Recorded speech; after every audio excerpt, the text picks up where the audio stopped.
So gram-positive in the gram-positive cocci, the first family is gram-positive catalase positive staph family, and first one is staph aureus, Staphylococcus aureus. Literal meaning of Staphylococcus is aureus, cocci, and staph. So the bacteria which is golden, aureus mean gold colored or golden, and cocci mean they are clusters of bacteria like single ball like structure cocci. So it is also known as golden grapes because grape like cluster, and grapes are generally blue, so on the gram staining they give a blue appearance like the purple or blue appearance like the grapes. So Staph aureus is gram positive, then they are catalase. On the catalase test they are catalase positive, and if they are catalase positive it means they form clusters. And we have known that catalase positivity is very much important in the patient which are suffering from immunodeficiency. The catalase positive organism causes recurrent infection in the chronic granulomatous disease immunodeficient patient. So catalase positive, then Staph aureus is coagulase positive. It means that we put a serum, the plasma on catalase on Staph aureus colony, and they convert the fibrinogen part in the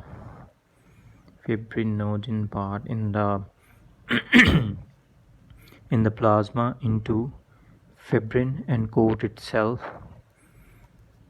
and because of this it can cause a lot of internal abscesses, and we will discuss it in a while.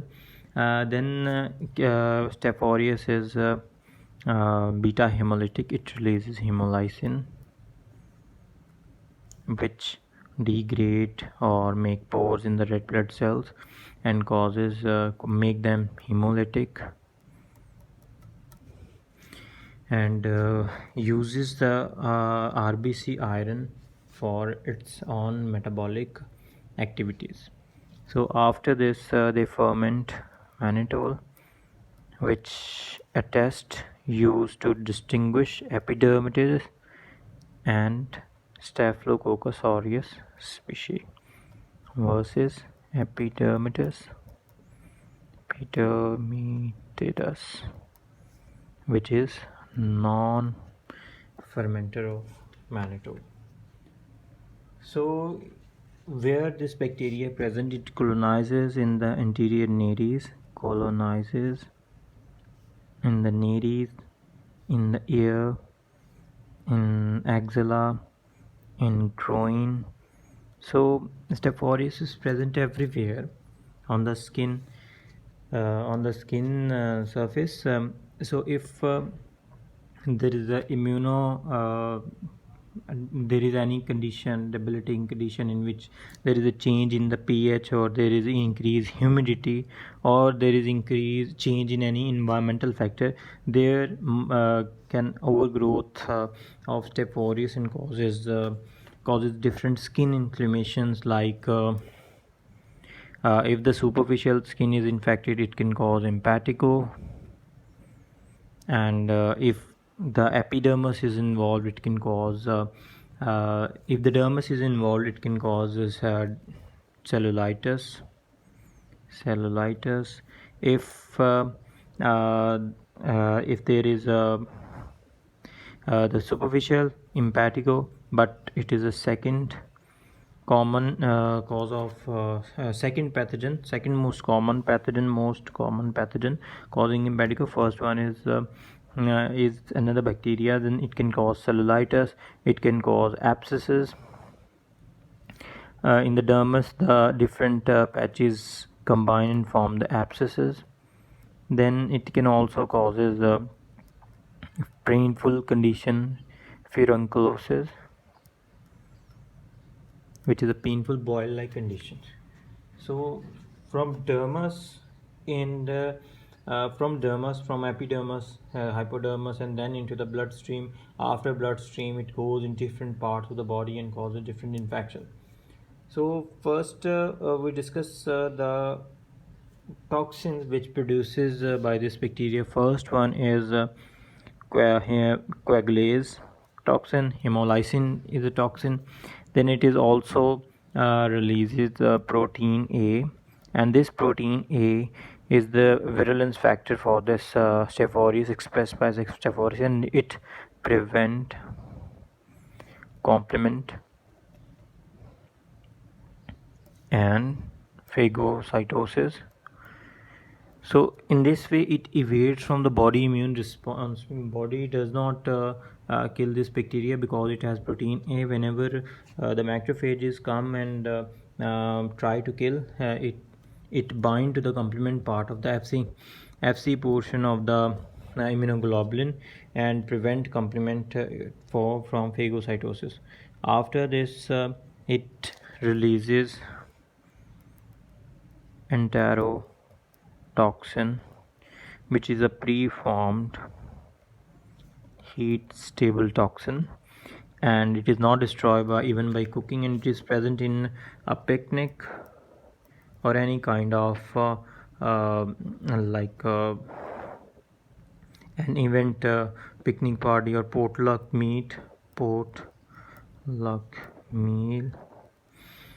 in which there is present some meat, there's some present meat, some custard, and some kind of mayonnaise, chicken salad, exposed in sun with no hygiene measures and no covering over there. So the spores grow, germinate, and releases this enterotoxin. So this enterotoxin causes rapid onset. How much rapid? Like 2 to 6 hours rapid onset of severe vomiting predominance, and diarrhea, which can be resolved in 24 hours. So this is a common cause of food poisoning in chicken salad type of eating present in any sun exposed area. So enterotoxin, it also releases the exfoliating exfoliating toxin, and this toxin is pretty much important in infants and child because it can cause scalded skin condition, scalded skin syndrome, and this is very much this toxin actually cleaves desmoglein, the desmosome present, the tight junction present in the skin, and cleaving the desmosome, causing the Nikolsky, or the separation of the dermis from the separation of the epidermis from the skin, and this sign is called Nikolsky positive, and it is this exfoliative toxin causing this scalded skin condition, and especially in the infant and the child. And in this Nikolsky type of skin type of infection, the mucosa is spared because it is the exfoliating toxin, because Staph aureus is present in the epidermis. Staph aureus can causing the epidermal junction disruption, not the mucosal junction disruption. That's why the mucosa is not affected. Then we have the toxic shock like syndrome toxin 1, which cross links T cell receptor with the MHC2 releasing activation of the activation of the immune system, releasing cytotoxin, which can causes the fever, and also it can causes rash which are painful and looks like sunburn. Then it can cause a desquamation of the skin epithelium. Also it can cause hypotension,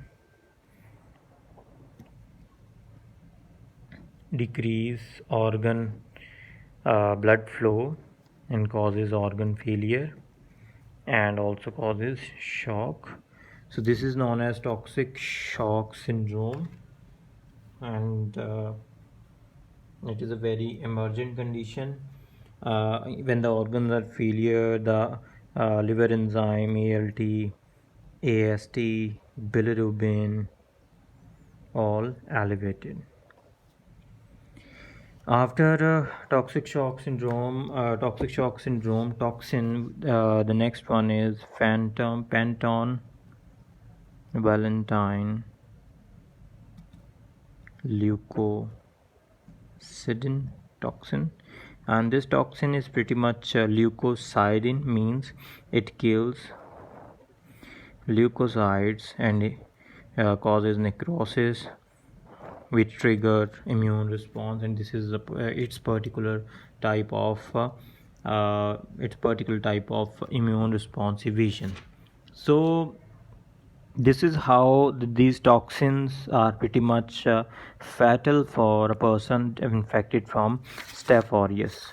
The next one is how Staph aureus causing infection. As we have discussed that it can cause inflammation in the superficial skin, and in the superficial skin it can cause impetigo, second most common cause, and it is also give a honey crust like appearance.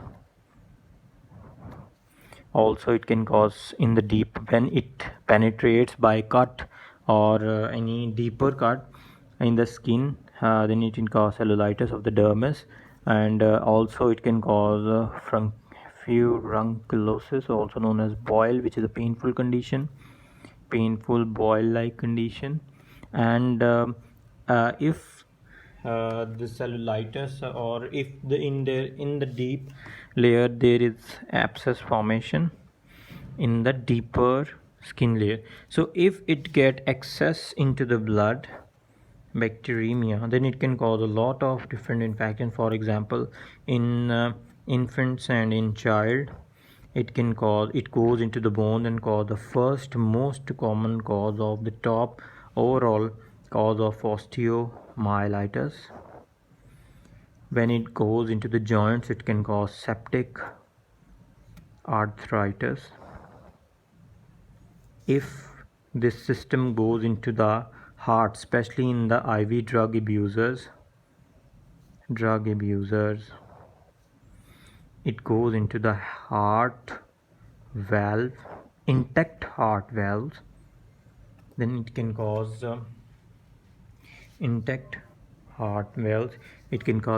endocarditis, and this infective endocarditis in the heart causing the infective endocarditis, and due to its coagulase enzyme in the blood and the coagulase, it form thrombi, so it can cause a septic emboli which dislodges in any part of the body, especially pulmonary or brain. If it goes into the pulmonary, it can cause the pulmonary embolism. Goes into the brain, can causes a stroke.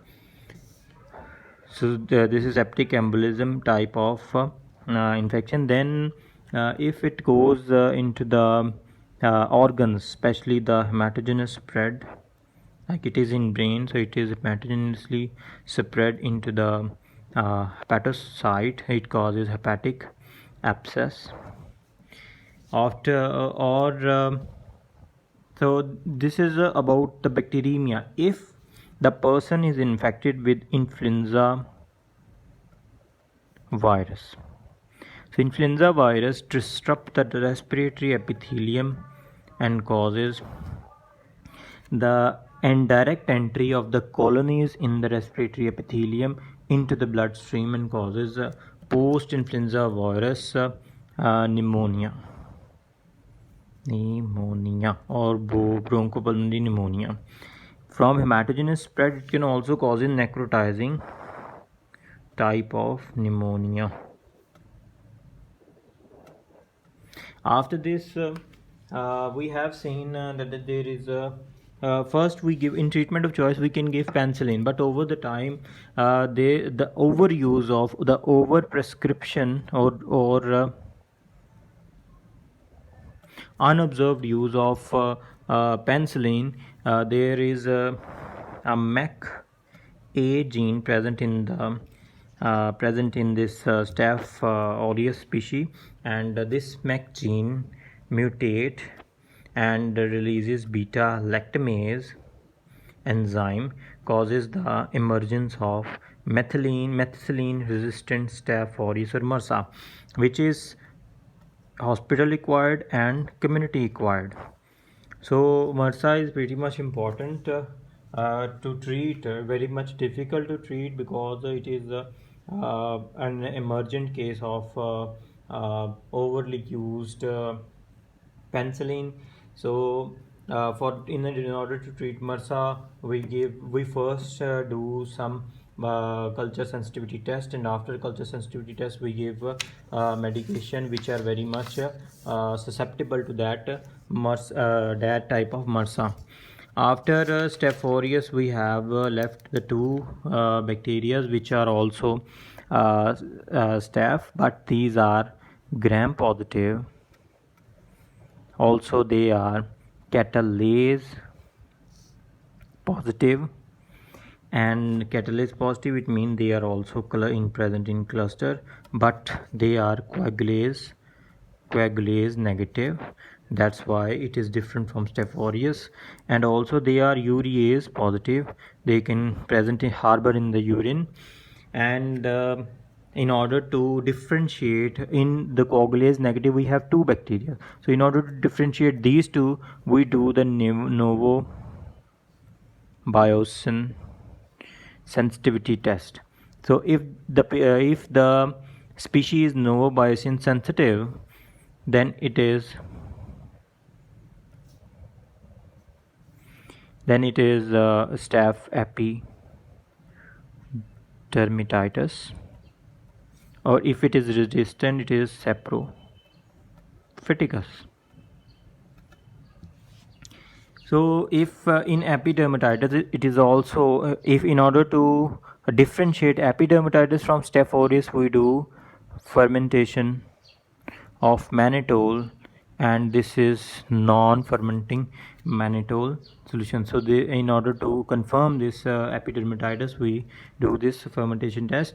So epidermidis is very much important in the patient which are in IV catheter, which are having indwelling catheters, prolonged catheter usage, and also having the prosthetics like the shunts, brain shunts, CNS shunts, like the ventriculoperitoneal shunt, and also patient with the hip implants, and also prosthetic heart valves. In these patient, in these type of patient, it releases biofilm, and on the biofilm the epidermidis grow, and it actually it uses sucrose and produces a polysaccharide matrix, which can make this biofilm and make bacteria adherent to these sites. So that's why this epidermidis is important in these type of patients. And epidermidis also contaminate blood culture, because we have to breach that skin, so epidermidis is present on the skin, so it contaminate blood cultures. So saprophyticus is very much common in the females. It's the second most common cause of UTI, urinary tract infection, in the female, which are very much sexually activated. Why?